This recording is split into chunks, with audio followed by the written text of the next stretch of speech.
Thank you. Mr. President, this afternoon the Senate voted to approve Dr. Carter's nomination as the Secretary of Defense.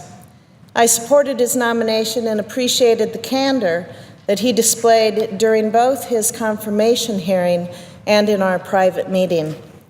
I believe that the many challenges facing our nation require a fresh perspective and a strong analytical mind. I'm confident that Dr. Carter possesses both. Despite the fact that the international landscape has changed dramatically over the past few years, the Obama administration has failed to modify its policies to meet the new challenges facing our nation. In fact, top administration officials have emphasized in recent interviews that their approach is not changing, and instead offer Americans a laundry list of things that they will continue to do. This is unacceptable. Mr. President, I am very concerned that this administration actually believes that the correct course of action is to continue what we've been doing. Here in the Senate, the Armed Services Committee has held a number of hearings to examine the effectiveness of the current U.S. national security strategy. Witnesses from across the political spectrum have merged on one point in several key areas. U.S. national security strategy and our regional goals are either ambiguous or divorced from events on the ground. What's needed is a reevaluation, not a continuation. In Syria, for example, President Obama called on Bashar al-Assad to step down 3 years ago. However, the president has failed to lay out a strategy to accomplish his stated goal.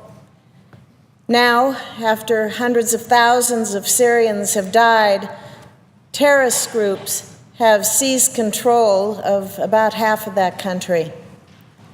Further, thanks to assistance provided by Iran and Russia, Assad has fortified his control over much of western Syria.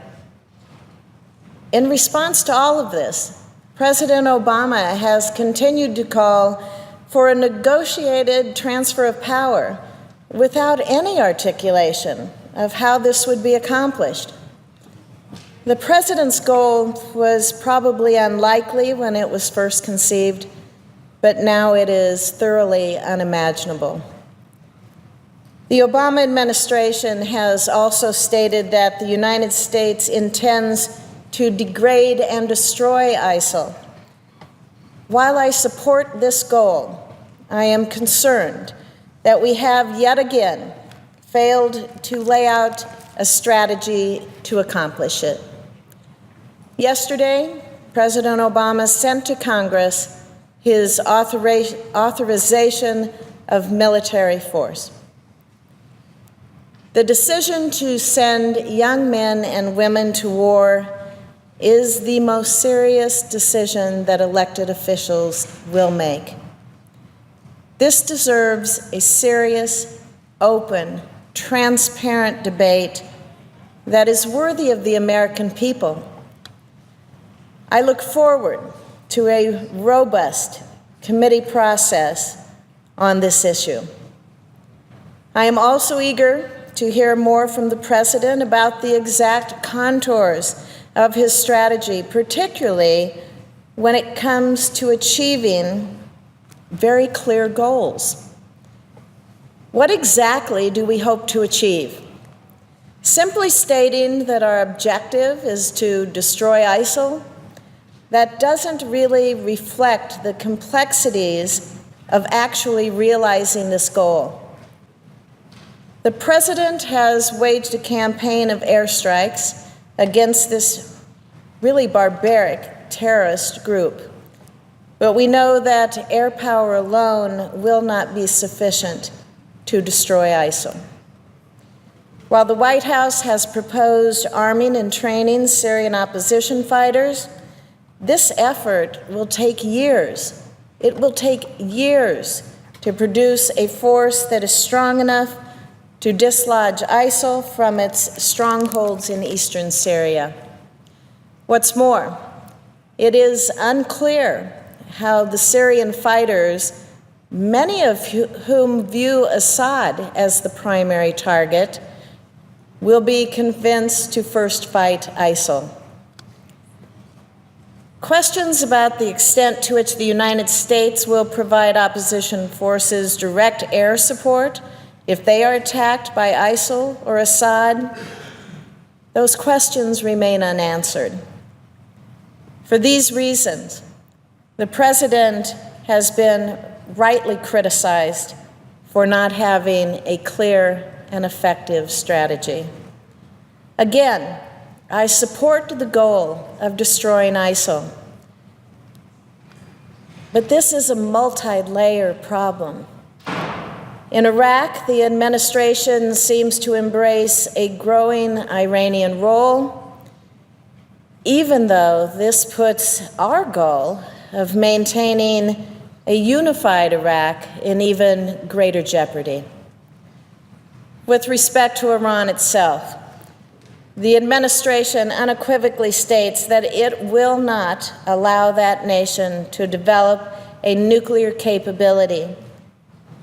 But we hear reports repeatedly that are suggesting that the United States negotiators are crafting an agreement that would accept this enrichment program and leave Iran as a threshold nuclear power, a year away from a bomb at most. In Ukraine, the United States imposed sanctions on Russia in March for its intervention. Since that time, Russia has continued to pour heavy weapons and fighters into that conflict. Clearly, our policy is not working, and we must acknowledge that as Putin continues to build momentum on the battlefield. The incentive for him to honor his diplomatic commitments and end this conflict, it diminishes. Additional measures, including defensive weapons for the Ukrainians, they are necessary and they must be implemented. The international community and most Americans are understandably confused by the stark contrast between what they see and what they hear from the White House. They hear vague assertions, but they see no strategy. They hear a goal, but they see no discussions on how to achieve it. This damages our global credibility. In a world where we rely heavily on partner nations to be our boots on the ground, we cannot afford to have our international allies wondering if we really mean what we say. Dr. Carter will have a lot on his plate in his new role. I hope his appointment will help encourage the strategic reevaluation that is so desperately needed. Thank you, Mr. President. I yield the floor.